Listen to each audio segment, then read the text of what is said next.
A poor boy kindly paid for a homeless man's bus fare.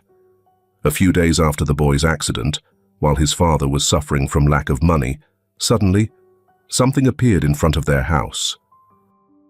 The morning light slipped through the cracks in the window, painting soft golden streaks across the wooden floor. The air smelled faintly of sawdust and something warm, perhaps the remnants of last night's dinner, still lingering in the tiny kitchen. Outside, the distant rumble of passing trucks and the rhythmic clatter of construction echoed through the neighborhood, a sound so familiar that it had become the backdrop of their daily lives. At the small wooden table, Andy swung his legs beneath the chair, waiting for the kettle to whistle. His father, Thomas, stood by the stove, his broad shoulders slightly hunched, his work boots already laced. He moved with the practiced efficiency of a man who had long learned to make the most of his mornings, every action measured, every second accounted for. "Can I pour it today?"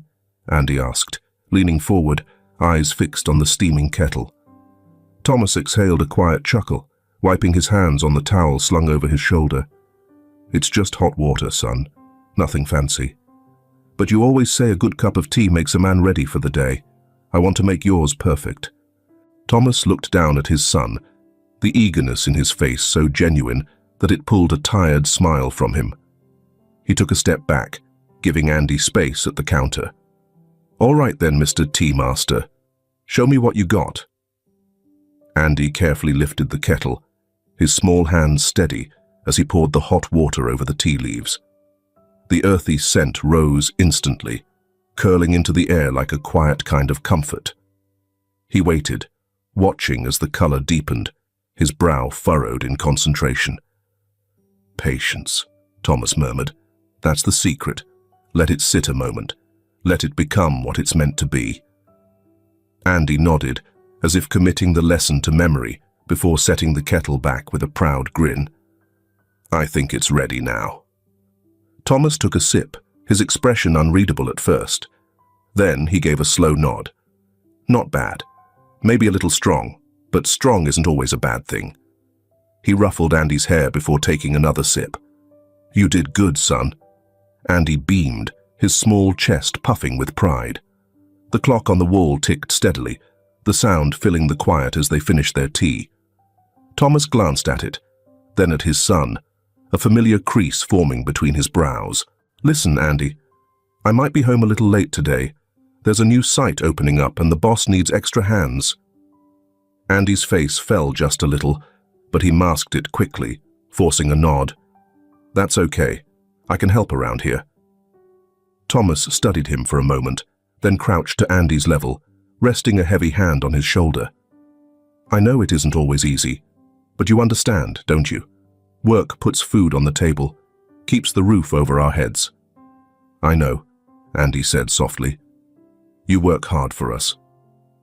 And you take care of things here. That's just as important." Andy's fingers curled around the hem of his shirt, eyes flickering toward the small pile of battered schoolbooks on the shelf. "I just wish I could do more." Thomas smiled, though there was a weight behind it. "You do enough, son. More than you know." He stood, draining the last of his tea before grabbing his worn-out jacket. "Now, you be good today. And remember what I always say. A good heart is stronger than anything money can buy," Andy recited instantly. "That's right." Thomas pressed a quick kiss to the top of his son's head before grabbing his lunch pail and heading toward the door. Andy watched as his father stepped onto the cracked pavement, his shadow stretching long against the morning light. The front door clicked shut, and suddenly the house felt bigger, emptier. He let out a slow breath and glanced around the room. The dishes needed washing. The floor could use a sweep. His schoolwork was still waiting too. But first, he went to the window, watching as his father disappeared down the street toward the construction site, his silhouette swallowed by the early bustle of the city. Andy didn't wish for riches, didn't dream of fancy houses or new clothes. He just wished, one day, he could make life easier for his father. And that night, as he knelt beside his bed, hands folded together, He whispered the only prayer he ever truly cared for. Not for money, Lord. Not for big things. Just let me be good. Let me be strong.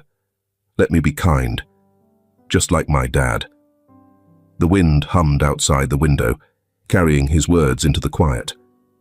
And somewhere beyond the city, beyond the streets and the rising steel structures, the universe listened. The scent of rain still clung to the morning air, dampening the rooftops and settling into the cracks of the pavement outside. The distant sounds of the city waking up, muffled horns, hurried footsteps, the occasional clatter of a shop gate being pulled open, filtered in through the thin walls of their small home. Inside, the quiet was warm, the kind of quiet that wrapped around a home before the day fully began. Thomas sat at the edge of the kitchen table, rolling a crisp $5 bill between his fingers. It wasn't much. God knew it wasn't much, but in his hands it felt heavier than it should have. Not in weight, but in meaning. He glanced at the small sleeping form curled beneath a patchwork blanket on the worn-out couch. Andy, his son, his boy, who never asked for more than what was given, who never pouted when other kids had shinier things, who never complained even when his shoes had more patches than leather. Thomas exhaled slowly, feeling the exhaustion settle into his bones. Today, though, he could give his boy something extra. A small gift, not out of necessity, not for school, not to fix something, but just because. A rare moment of joy. He stood, moving toward the couch, crouching down until he was level with Andy's peaceful face. His son's breath was slow, even, his lashes resting against his cheeks in that deep, trusting sleep that only children seemed capable of. "Hey, bud," Thomas whispered, nudging his shoulder gently.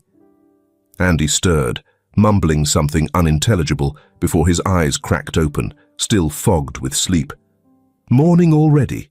His voice was thick, his small fingers rubbing at his eyes. Thomas grinned. "Morning already. And guess what?" He held out the $5 bill, watching as Andy blinked at it in confusion before realization dawned. "For me?" Andy sat up quickly, his sleepiness dissolving. "For you." Andy hesitated before reaching out, almost like he had to be sure this wasn't some dream that would vanish the moment he touched it. The paper crinkled between his fingers, real and solid. He turned it over, inspecting it as if he had never seen money before. "I can buy anything I want?" he asked, his voice carrying both excitement and disbelief. Thomas chuckled, ruffling his son's already messy hair. "Anything you want, kiddo." "It's yours." Andy grinned, the kind of grin that made all of Thomas's exhaustion worth it. "I know exactly what I'm getting." Thomas laughed. "Let me guess. A mountain of donuts." "Not a mountain," Andy said, slipping off the couch and stretching his arms above his head. "Just enough for me and you." Thomas felt something tighten in his chest, an ache that had nothing to do with exhaustion and everything to do with love. Even when given the chance to be selfish, Andy always thought of others. "Well, aren't I lucky?" he said, reaching for his jacket. "Come on, I'll walk you to the bus stop." Andy clutched the bill tightly in his hand as he stepped onto the bus, careful not to wrinkle it. The bus was already half full. Men in stiff work uniforms, mothers with tired eyes, students with heavy backpacks. No one looked at each other. No one spoke. He took a seat near the window, pressing his forehead against the glass. Outside, the city rushed past in smudges of color. Brick buildings, streetlights, shop signs flashing open in neon letters. He imagined the warm, golden donuts waiting for him at the bakery, the way they would melt in his mouth, the way his dad would hum in satisfaction as he took a bite. Just the thought of it made him smile. The bus lurched to a stop. At first, Andy didn't notice anything unusual. Just the usual shuffle of people boarding, the impatient sighs of those forced to move to make space. Then, a voice, desperate, hoarse. "Please, sir, just let me ride. I don't have any money, but I just need to get across town. Please." Andy turned, his fingers tightening around his money. A man stood at the front of the bus, his clothes stained, his hair wild and unkempt, his bare feet dirty against the cold metal floor. His hands trembled at his sides, his eyes darting between the driver and the passengers, as if searching for an ounce of mercy. The driver frowned, unimpressed. "You need a fare, pal, just like everyone else." I know, the man said quickly, nodding. I lost my wallet, and I don't have anyone to help me right now. Please, I just need to get to the other side of the city." Silence. The kind of silence that felt heavier than noise, the kind that stretched and stretched until it became unbearable. The passengers looked away, some out the window, some at their phones, some just pretending to be asleep. Andy felt something shift in his chest. The man turned desperately toward the crowd. "Anyone? Please. I swear I'll pay it back. I just need—" The driver crossed his arms. "Look, buddy, I've got a schedule to keep. No money, no ride. You got to get off." The man swallowed, his shoulders curling inward, his hands gripping the fabric of his torn shirt. Andy's heartbeat pounded in his ears. He looked down at his $5 bill, the one thing his dad had given him, just for him. The man took a slow step backward, his face twisting with something Andy recognized too well. Defeat. "Please step off," the driver repeated, reaching for the lever to open the doors. A sharp sigh cut through the heavy silence. "For God's sake," a man muttered from the middle of the bus, "if you don't have money, walk like the rest of us." A woman beside him scoffed. "Every day it's something. First, they beg outside stores. Now they want free rides. We're all struggling. Why should we pay for someone else?" Another voice, gruff and impatient, grumbled, "We're wasting time. Just get him off already." The driver exhaled sharply and raised his voice. "You heard them, buddy. Get off my bus. I don't have time for this." The man flinched, his hands tightening into fists at his sides. He swallowed hard, his Adam's apple bobbing. "I'm just trying to get to the other side of town. I swear, I don't care." The driver cut in, already reaching for the door lever. Andy watched, his heart hammering against his ribs. His fingers dug into the edges of his $5 bill, crumpling it slightly. He thought about the donuts. He thought about the way his dad had smiled when he'd handed him the money. And then he thought about something else. About how his dad always said kindness was the strongest thing a man could carry. Before he could talk himself out of it, Andy stood. "I'll pay," he said, his voice barely above a whisper. The words barely reached the front.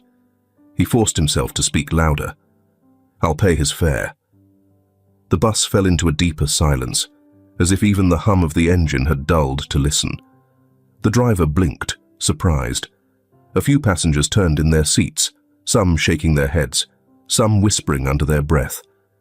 Andy walked toward the front, his small hand trembling as he held out the crumpled bill. The $5 note, warm from his palm, felt lighter than it had that morning. The driver hesitated for a second, then snatched it from his hand with a grunt. "Fine, but next time he needs to have his own money." He punched the ticket and gestured for the man to sit down. Andy turned to him, the ragged man with dirt-streaked skin and hollow eyes. Up close, the exhaustion on his face was clearer, the kind that seeped into the bones and made a man feel smaller in the world. The man stared at him, as if unsure whether to accept. "You're a kid. You didn't have to do that," he murmured. "I know," Andy said simply. The man hesitated a second longer before nodding, lowering himself into the empty seat beside him. Andy sat back down too, feeling the weight of the stares around him. He could hear the whispers, the quiet judgment, the soft scoffs. "Stupid kid. Wasted money. He'll just ask again tomorrow." But Andy didn't care. The man beside him sat stiffly at first, his fingers twitching against his pants. Then, after a moment, he turned to Andy, studying him with an intensity that made Andy shift slightly in his seat. "You're not like most people," the man finally said. Andy shrugged, his gaze flicking back out the window. "My dad says a good heart is the strongest thing a person can have." The man was quiet for a long time, his expression unreadable. Then he exhaled a breath that was almost a laugh, shaking his head slightly.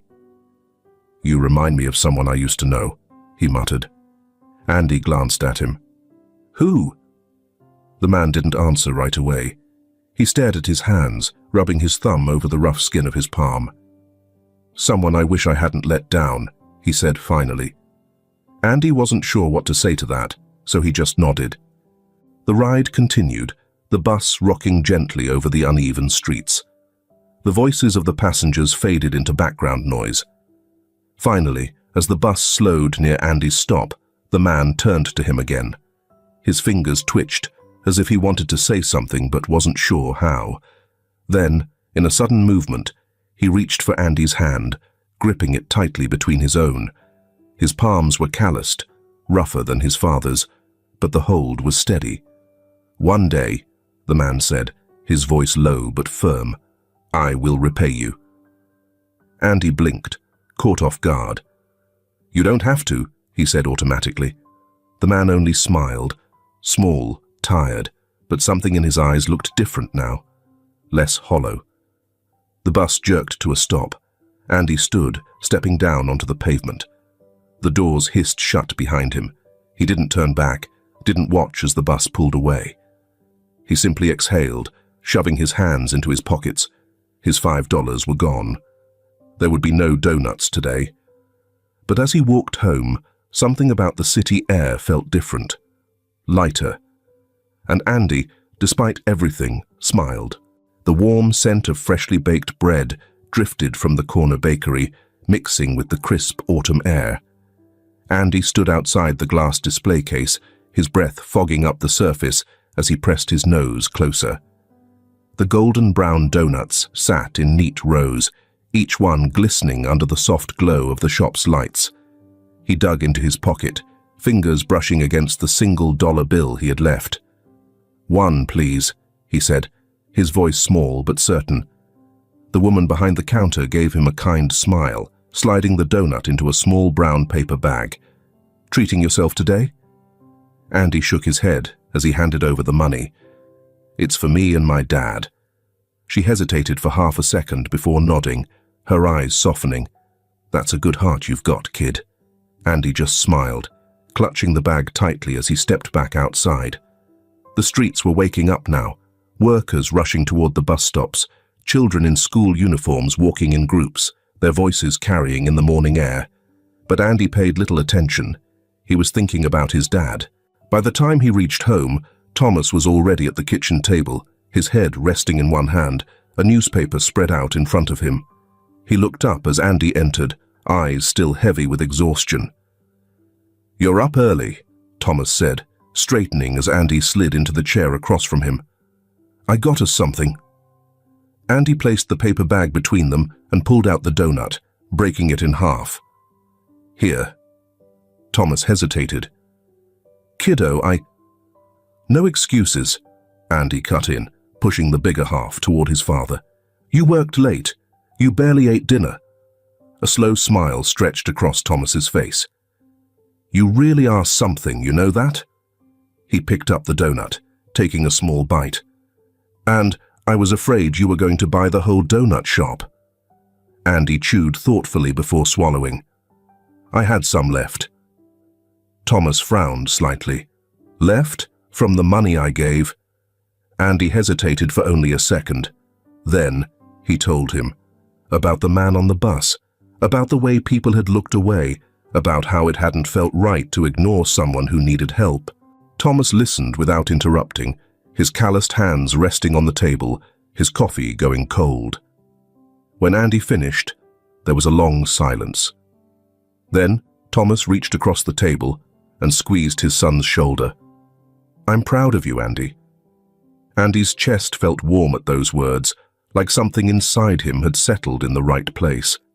But as days passed, the warmth of that moment was slowly replaced by something heavier.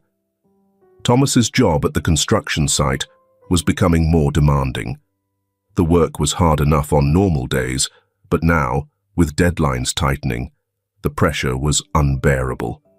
The boss, an impatient, sharp-eyed man named Mr. Griffin, kept pushing the workers, demanding longer hours and quicker results. "They're running us into the ground," Thomas muttered one evening as he unlaced his boots by the door. His shoulders sagged, his arms covered in fine dust. Half the guys are getting hurt trying to keep up. Andy sat on the couch, watching his father rub his temples. "Can't they slow down?" Thomas scoffed. "Slow down? Griffin only cares about finishing ahead of schedule. Doesn't matter if someone collapses in the process." Andy didn't like the sound of that. He didn't like the way his father winced when he stretched his back, or how his hands trembled slightly when he reached for his glass of water. More and more, Andy started waiting for Thomas at the construction site. He would sit near the gates, watching as men in faded shirts and worn-out boots moved like machines, lifting, hammering, and hauling. And he saw how hard it was. The sun beat down on them in the afternoons, sweat soaking their collars. Dust clung to their clothes, their skin. No one stopped to rest for long, not when the foreman kept barking orders. Sometimes, Thomas would glance toward the gate and spot Andy watching. He'd give him a tired smile and a little wave before getting back to work. But Andy could see it, the exhaustion that no smile could hide. Still, even in those long, difficult days, they found moments of happiness. After dinner, they'd sit on the small balcony, the city stretched out before them. The sky, dark and endless, was dotted with faint stars. Thomas leaned back in his chair, stretching his legs. "Do you think stars have names?" Andy tilted his head, thinking. "Probably. Maybe someone named them a long time ago." Thomas hummed. "What would you name one?" Andy squinted at the brightest one he could find. "That one looks like a hammer. I'd call it—" He paused. "The Builder's Star." Thomas chuckled. "A star for working men, huh?" Andy nodded. "For the strongest one I know." Thomas went quiet for a moment. Then he reached over and messed up Andy's hair. "You sure know how to make a guy feel important, kid." And just like that, the heaviness of the day didn't feel so heavy anymore. They played chess at the kitchen table, Thomas grumbling every time Andy stole one of his pieces. They shared late-night stories, whispering so the neighbors wouldn't hear through the thin walls. And every night, before he closed his eyes, Andy sent up a small, silent prayer. "Keep my dad safe." It was all he ever wanted. The air smelled of sawdust and sweat, thick with the metallic tang of steel and concrete. The rhythmic pounding of hammers echoed through the construction site, blending with the occasional barked orders from the foreman. Andy stood near the entrance, his small hands gripping the rusted gate as he scanned the site for his father. He wanted to wait for his dad to get off work. The evening sun cast long shadows across the half-built structure, the skeletal beams stretching high above the workers who moved like ants, pushing through their exhaustion to keep up with the relentless pace. He spotted Thomas near the scaffolding, his shirt damp with sweat, his movements steady despite the fatigue weighing on his shoulders. Andy smiled. He always found comfort in seeing his father work, his careful precision, the quiet pride in every measured movement. But today, something felt different. The workers were moving faster, their gestures hurried, their faces lined with silent strain. A shout broke through the air. "Pick it up! We don't have all night!" Mr. Griffin's voice rang through the site, sharp and impatient. He stood near the office trailer, arms crossed, watching the men like a hawk. Andy didn't like him. He didn't like the way he never lifted a finger to help, how he only ever spoke in commands. He shifted his weight from foot to foot, waiting for his father to notice him. He was supposed to stand outside the gate, but today he just wanted to be closer, just a little closer. The scaffolding above groaned. Andy's eyes flickered up. The wooden planks trembled under the weight of the workers scrambling to finish their task. Something looked wrong. Then, it happened. A sharp crack, like a bone snapping. A scream. The scaffolding buckled, and then, before Andy could move, before he could think, it collapsed. The world tilted, wood splintered, metal screeched, and dust exploded into the air like a thick fog. Andy didn't hear the impact. Not really. Not over the deafening roar in his ears, the crushing weight against his body, the panic clawing up his throat. Pain. Blinding, unbearable pain. He tried to move. He couldn't. His legs were trapped. The world was spinning, darkening, pulling him under. Somewhere through the haze, voices blurred together. "Get him out!" "Jesus Christ, it's a kid. Call an ambulance now!" The rubble shifted, hands digging through the wreckage. And then, "Andy!" His father's voice. Thomas was there, tearing through the debris like a madman, his hands bleeding, shaking as he reached for his son. His breath was ragged, his face a mask of horror. "Stay with me, son," Thomas choked out, his fingers gripping Andy's arms, his voice breaking. "I'm right here. I got you. I got you." Andy's lips parted, but no words came out. His body felt weightless, detached from the pain, from everything. Sirens wailed in the distance. And then, darkness. The first thing he noticed was the beeping, a steady rhythmic sound that pulsed through the silence. Andy's eyelids felt heavy.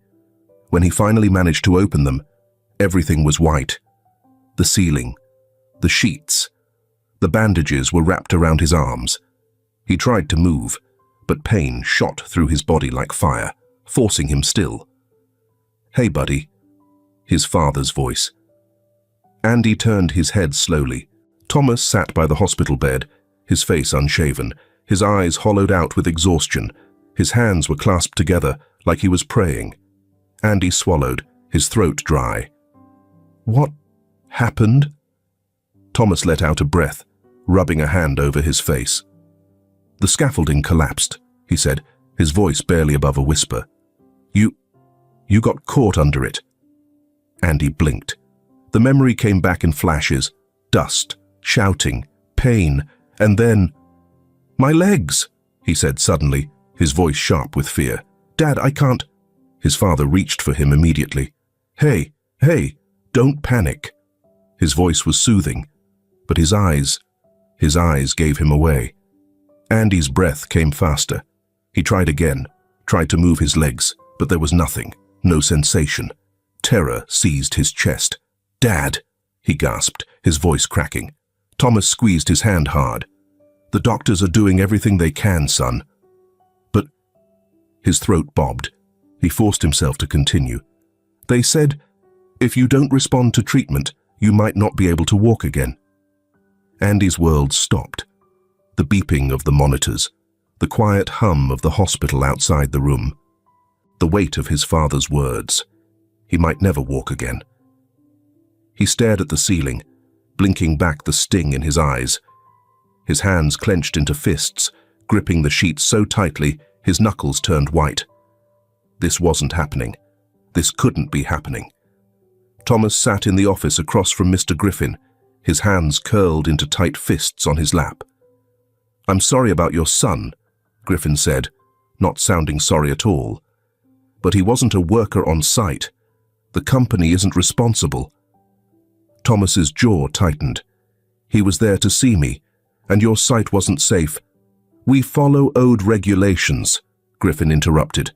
"Since he wasn't employed and entered the construction site without permission, we can't be held liable." A check slid across the desk. Thomas stared at it.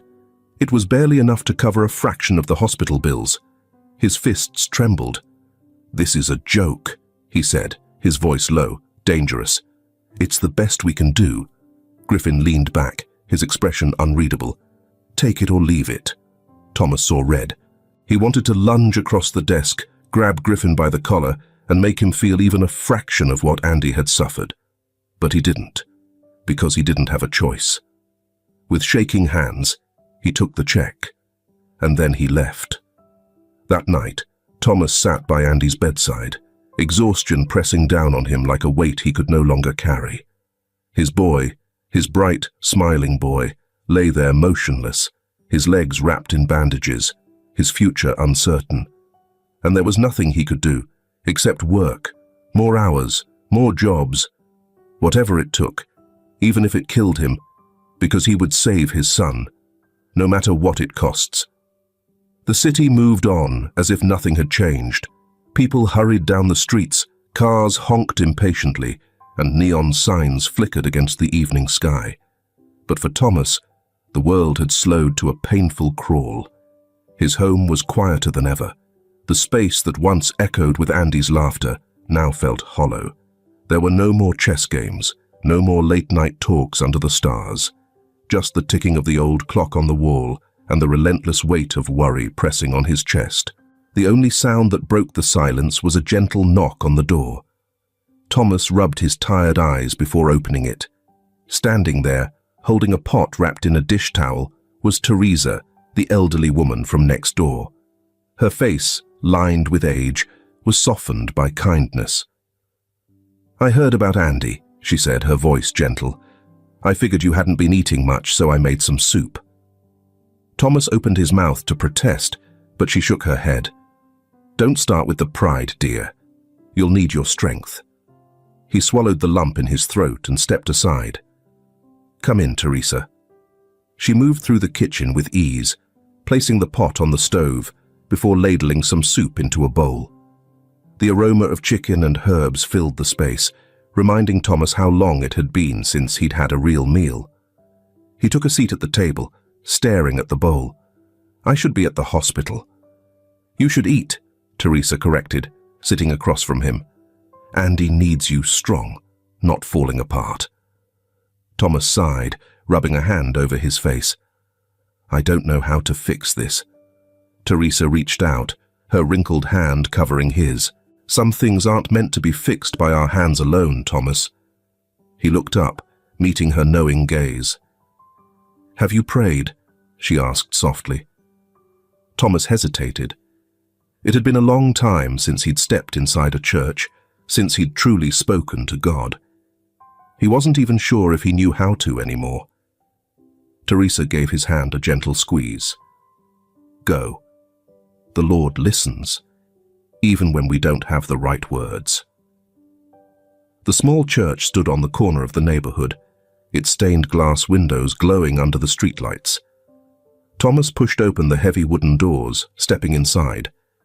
The air smelled of old wood and melted candle wax. It was quiet, save for the occasional creak of the pews and the flickering flames of the votive candles. He walked down the aisle, his boots echoing against the stone floor, before lowering himself onto a pew. For a long moment, he just sat there, staring at the altar, his hands curled together, rough from years of labor, fingers twisting against each other. Then, slowly, he bowed his head. "I don't know what to say," he murmured, his voice hoarse. The silence stretched around him, thick and heavy. Thomas swallowed hard. "I've always tried to take care of things myself, to work harder when things got tough, to do whatever it takes to keep my son safe." His breath trembled. "But I can't fix this." His shoulders shook as he closed his eyes. "Please, just let him walk again. Let him be happy again." A tear slipped down his face, disappearing into the worn fabric of his shirt. For the first time in his life, Thomas felt helpless. And so, for the first time in a long time, he let go.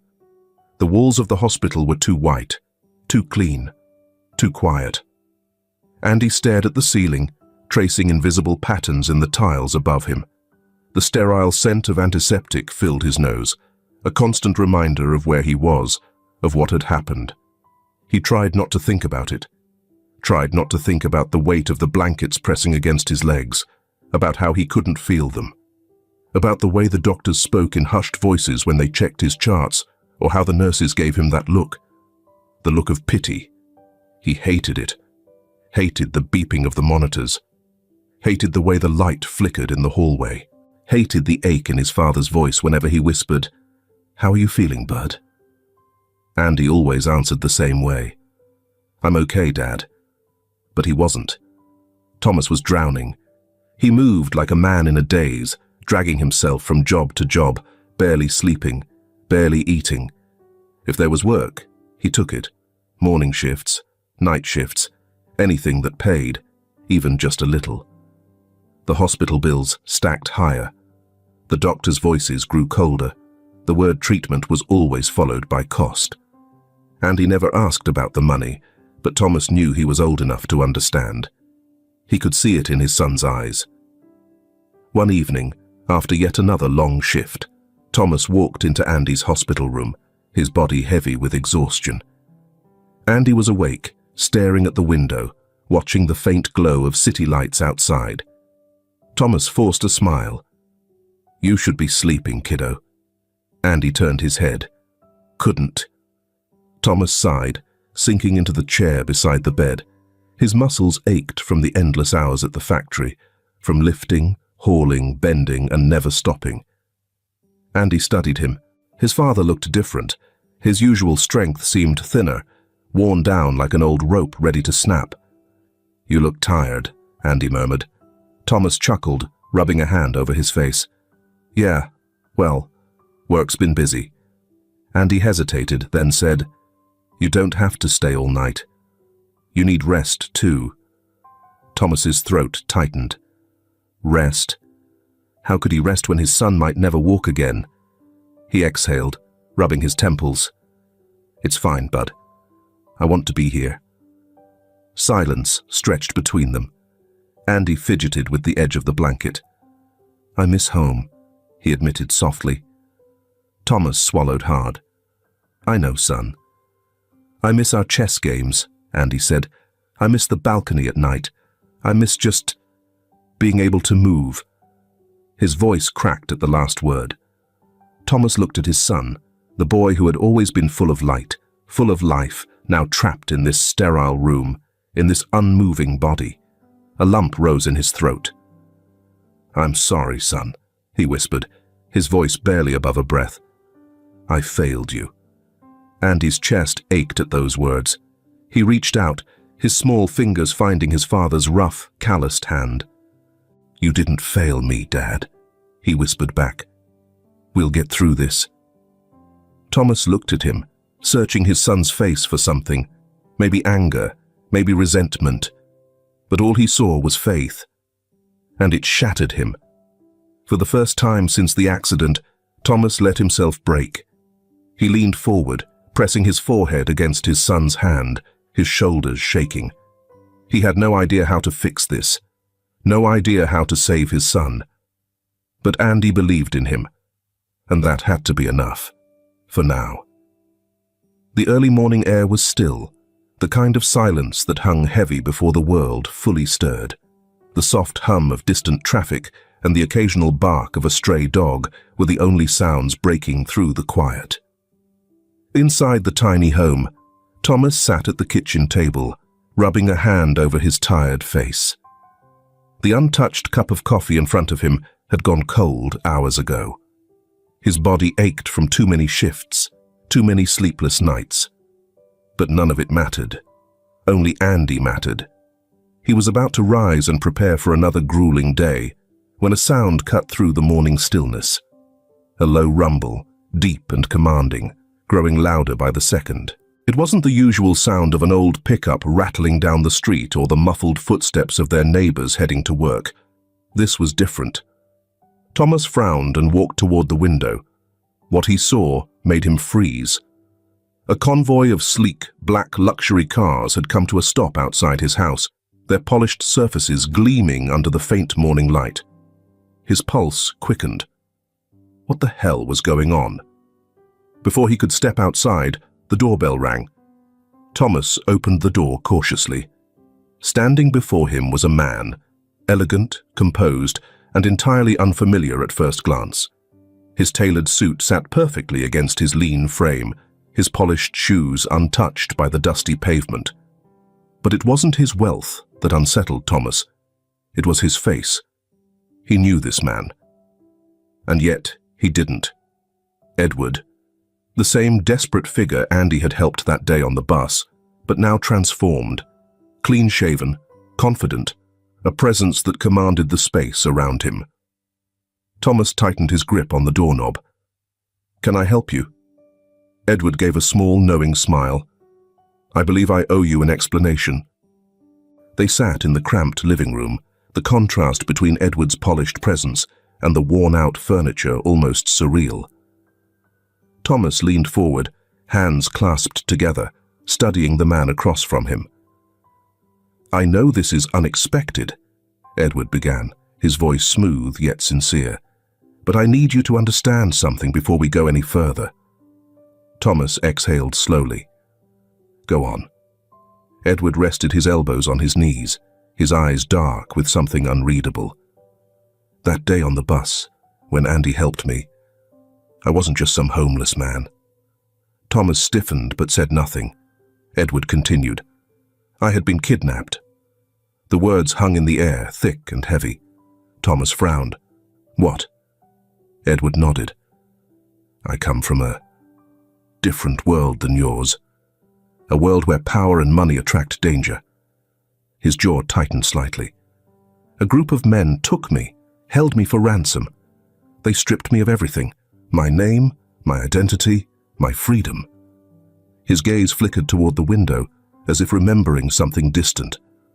"I barely managed to escape. I had nothing. No phone, no wallet, no way to prove who I was. And that night, when I ran onto that bus, I was nothing more than a man begging for mercy." He paused, his expression unreadable. "And the only person who showed me kindness was your son." Thomas swallowed hard, his heart pounding in his chest. Edward leaned forward slightly. "I've thought about that moment every single day since. About how a little boy, with nothing to his name but $5 and a good heart, was the only one who stepped forward when no one else would." His voice softened. "Andy didn't just help me that night. He saved me. Because of him, I made it home. I got my life back." Thomas clenched his jaw, his emotions warring inside him. He thought of Andy in that hospital bed, his legs still motionless beneath the sheets. He thought of the bills piling up, of the way the world had turned its back on them when they needed help the most. And now, here was this man, a stranger in everything but name, telling him he had been saved by his son. Thomas cleared his throat. "Why are you here?" Edward met his gaze, unwavering. "Because now, it's my turn to help you." Silence stretched between them. Then, Edward reached into his jacket and pulled out a folded document, placing it carefully on the table. "I have the best doctors in the country on standby. Specialists who have spent their careers doing the impossible. If there's even the slightest chance of Andy walking again, they'll find it." Thomas stared at the papers, his breath unsteady. Edward wasn't done. "And I want to ensure Andy has every opportunity life can offer, the best care, the best education, whatever he needs. No more struggling, no more worrying about bills. This isn't charity, Thomas." His voice was firm. "This is repaying a debt." Thomas swallowed the lump in his throat. His pride fought against the idea of accepting help, but then he thought of Andy, of the quiet pain in his son's eyes. This wasn't about him. It never had been. He exhaled shakily and nodded. Edward extended a hand. Thomas hesitated for only a moment before shaking it, and just like that, the tide began to turn. The cold sterility of the hospital room made Andy's skin prickle. His fingers gripped the blanket pulled over his lap, his knuckles turning white. He had never been afraid of hospitals before, never had to be. But now, everything felt different. His heart pounded as the doctors prepared him for surgery, their voices calm, yet distant, like an echo.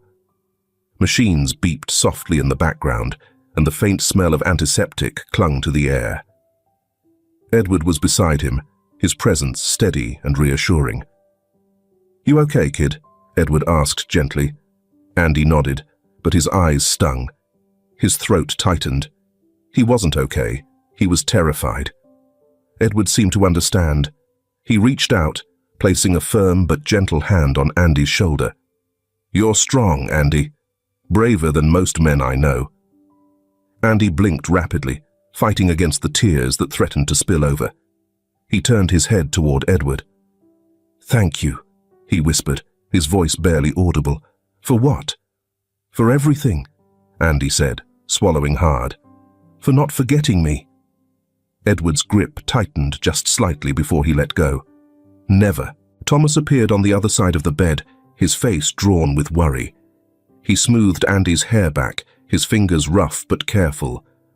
"I love you, bud," he murmured. Andy gave a shaky smile. "Love you too, Dad."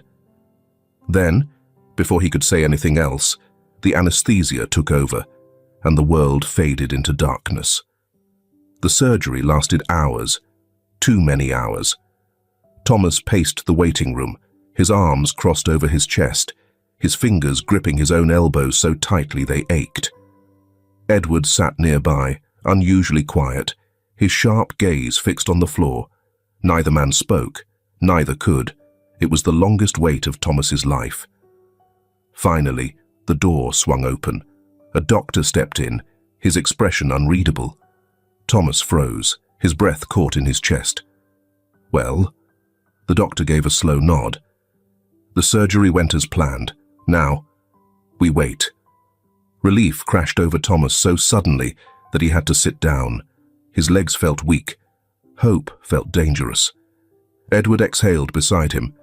"He's got the best team working with him," he reassured. "We'll take it one step at a time." Thomas nodded, barely able to believe any of this was real. One step at a time. Recovery was brutal, painful, slow, frustrating. There were days Andy wanted to scream, days when his body felt like a cage he was trapped inside. The therapy sessions stretched endlessly, every small movement costing him every ounce of strength he had. But Edward was always there. "You're going to hate this," he had warned the first day Andy started therapy. Andy had only scowled. "I already do." Edward smirked. "Good. That means you're doing it right." At first, nothing changed. His legs remained unresponsive. The hours of therapy felt pointless, the effort agonizing. But Edward never let him quit. When the exercises became unbearable, Edward talked to him, really talked to him. "I used to think money would solve everything," Edward admitted one afternoon, as Andy struggled through another session. "That if I just worked hard enough, climbed high enough, I'd be untouchable. But life doesn't work that way." Andy, breathless and exhausted, gritted his teeth as he pushed against the resistance bands. "What happened?" Edward leaned against the wall, arms crossed. "I lost everything, more than once. The first time it was my own fault, bad choices, bad people. The second time," his jaw tensed, "that was when I was kidnapped." Andy looked at him. "Did you ever want to give up?" Edward smiled, though it was small and tired. "Every day, but I didn't." He knelt beside Andy's chair. "And neither will you." Thomas, no longer drowning in relentless shifts, finally had time. Thanks to Edward, he had a new job, safe, stable, and enough. He spent his evenings at the hospital, holding Andy's hand, telling him stories, bringing him the warmth of home. "I'll take over for tonight," Thomas told Edward one evening, pulling a chair beside Andy's bed. Edward stretched, standing. "All right, but if he complains too much, call me." Andy groaned. "I hate you both." Edward smirked. "That's the spirit." As Edward left, Thomas looked at his son. "You know," he said, "I think I liked it better when I was the only one you insulted." Andy gave a breathless laugh. "Sorry, Dad. You'll have to share the suffering now." Thomas smiled, a real, genuine smile. It had been too long. And then, the breakthrough came. It was just a twitch, a flicker of movement in his toe, so small, so fleeting that Andy almost didn't believe it. But when he saw the look on his therapist's face, he knew. "Andy," she breathed, eyes wide. "Do that again." Andy focused. He clenched his jaw, sweat beading on his forehead, and his toe moved. His heart slammed against his ribs. He felt it. He turned to the therapist. "I can feel it." Tears filled her eyes. "We're getting somewhere, kid." Andy's hands clenched into fists. Somewhere. It wasn't over yet, but for the first time since the accident, he believed he would walk again. The sound of crutches against the tiled hospital floor echoed softly in the hallway. Andy took another step, his arms trembling as he gripped the handles tightly. His breathing was labored, his body aching, but he was moving. One step, then another. His physical therapist, a kind woman named Dr. Patel, watched him with careful eyes. "That's it, Andy," she encouraged. "Steady. Take your time." Andy clenched his jaw, focusing on the next step. It wasn't easy. It felt like his legs were waking up from a deep sleep, weak, shaky, unfamiliar. But every small movement reminded him that he was fighting his way back. Thomas stood near the doorway, his hands clasped together so tightly his knuckles had gone white. He didn't dare breathe. And then, it happened. Andy took a step, then another. And suddenly, he wasn't falling. Tears welled up in Thomas's eyes. He took a slow, shaky breath, overwhelmed by the sight of his son standing on his own 2 feet. Edward, leaning casually against the wall, smirked. "Told you, kid. No quitting." Andy huffed, exhausted, but smiling. "You're annoying," Edward chuckled. "Yeah, but I'm right." Dr. Patel clapped her hands together. "Andy, this is incredible progress. If you keep pushing yourself, you'll be walking without support soon."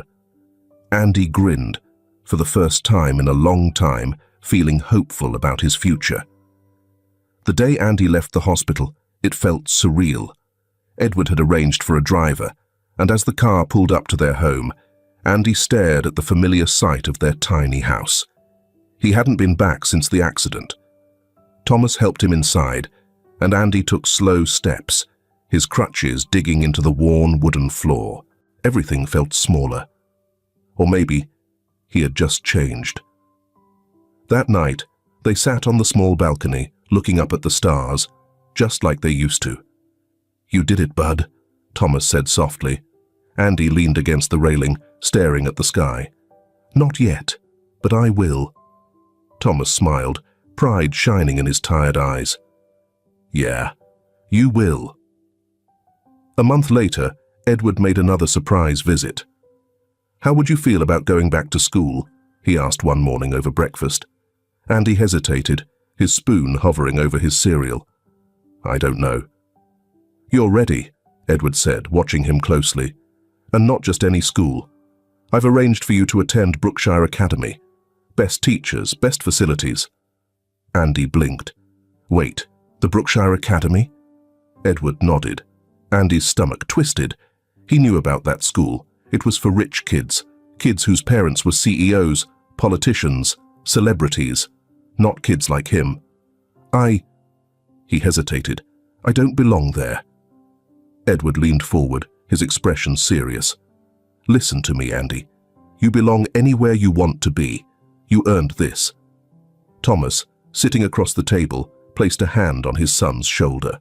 "You can do this, bud." Andy swallowed hard, uncertainty gnawing at him. But then he thought about everything he had fought for. He had learned to walk again. He could learn to face this too.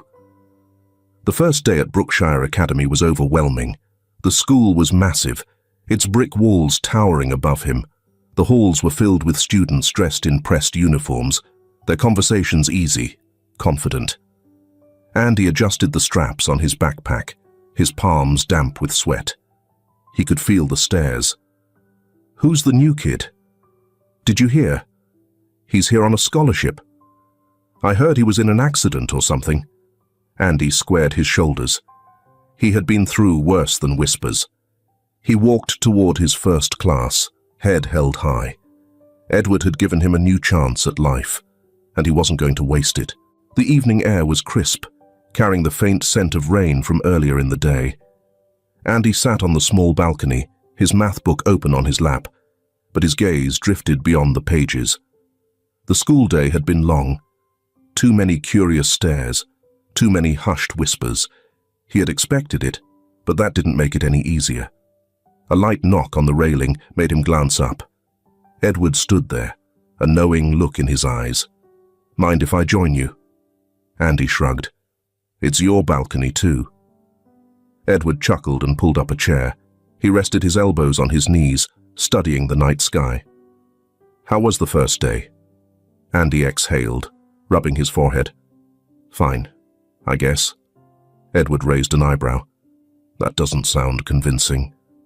Andy hesitated before admitting, "It's just different. Everyone there grew up in a different world. A world where they don't have to worry about hospital bills, or whether their dad will make it home exhausted every night."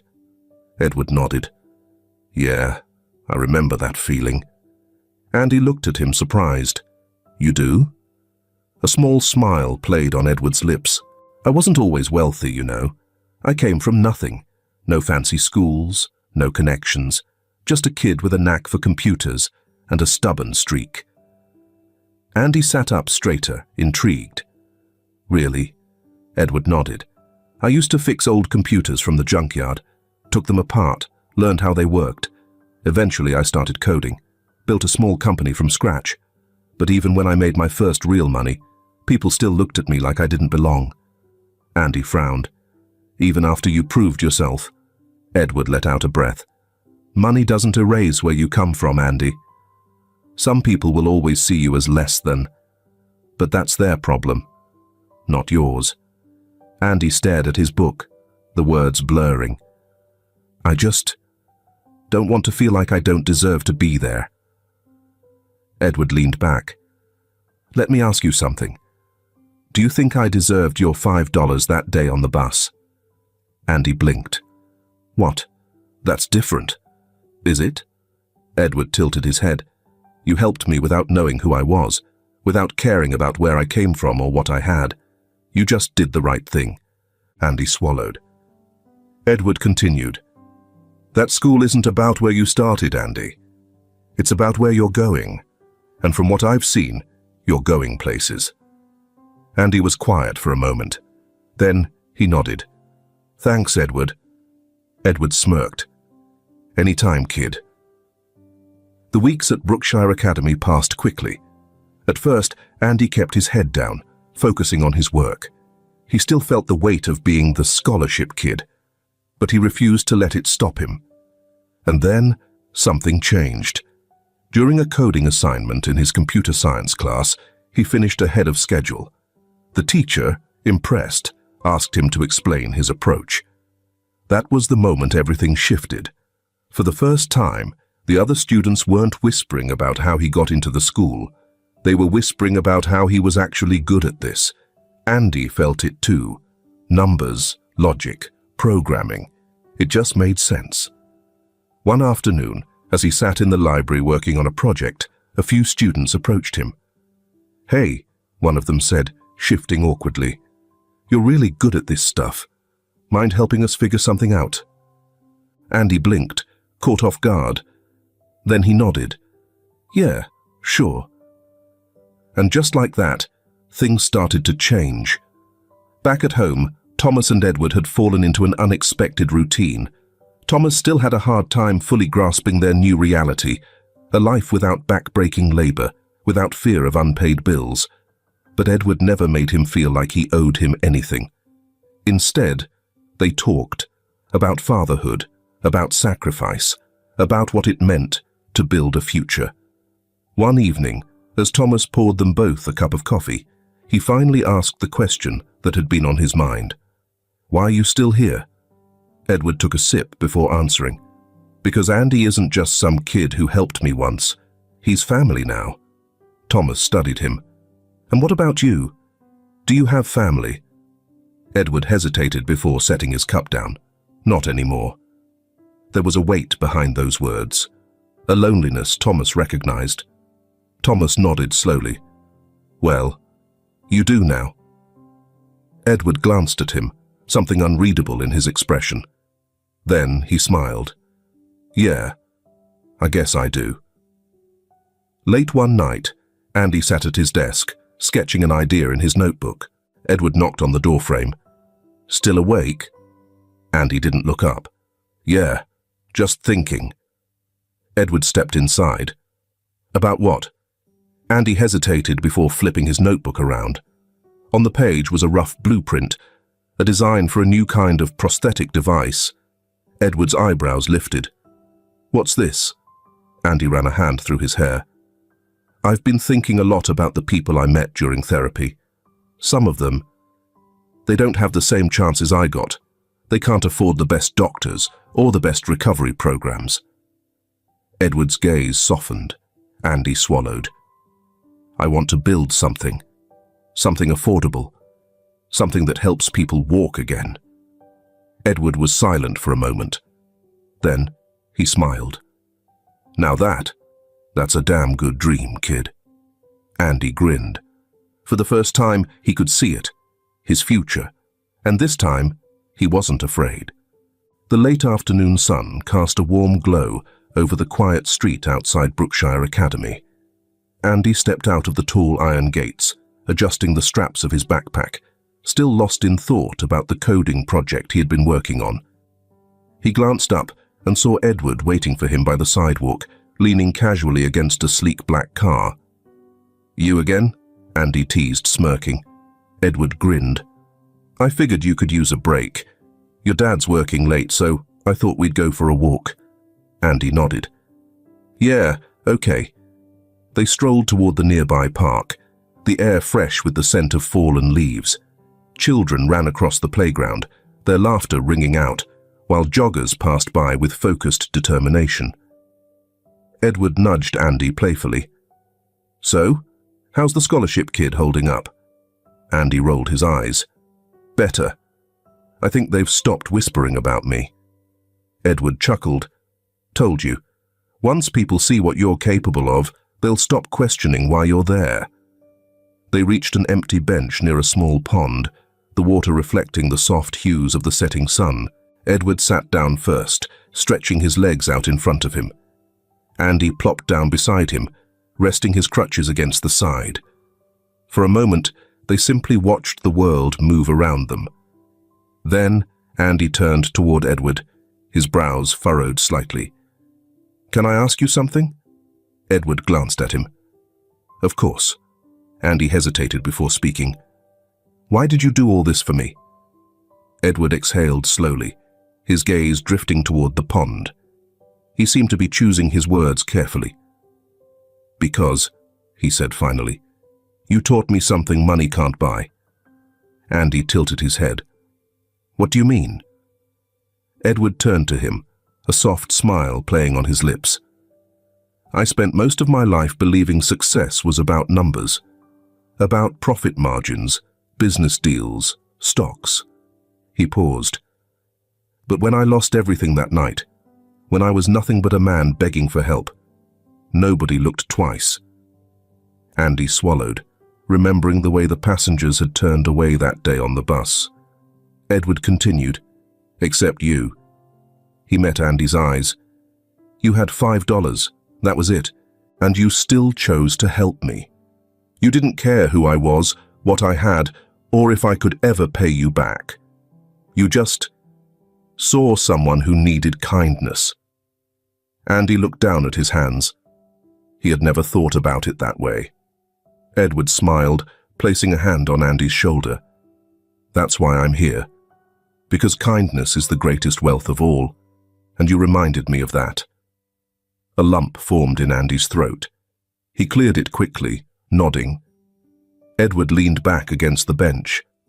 Besides, he added with a smirk, I figured if I stuck around long enough, you might actually turn into someone worth investing in. Andy laughed, nudging Edward with his elbow. I guess we'll see. The sun dipped lower, painting the sky in shades of orange and pink. Laughter from the playground carried over the breeze, and for a moment, everything felt right. Andy had a future to build. Edward had a family he never expected. And one small act of kindness had changed both of their lives forever. If this film touches your heart, leave your mark with a like, and don't forget to subscribe to our channel to explore more meaningful stories with us. And if you enjoyed this story, please share it with your friends on WhatsApp. And now, share your feelings with us and tell us your own stories. Every word you share is a building block that helps create our strong and enduring community. Together, we'll create a warm space where everyone can share and connect. Finally, don't miss the incredible stories coming your way soon. We're always here to bring you the best selections, full of deep values yet entertaining.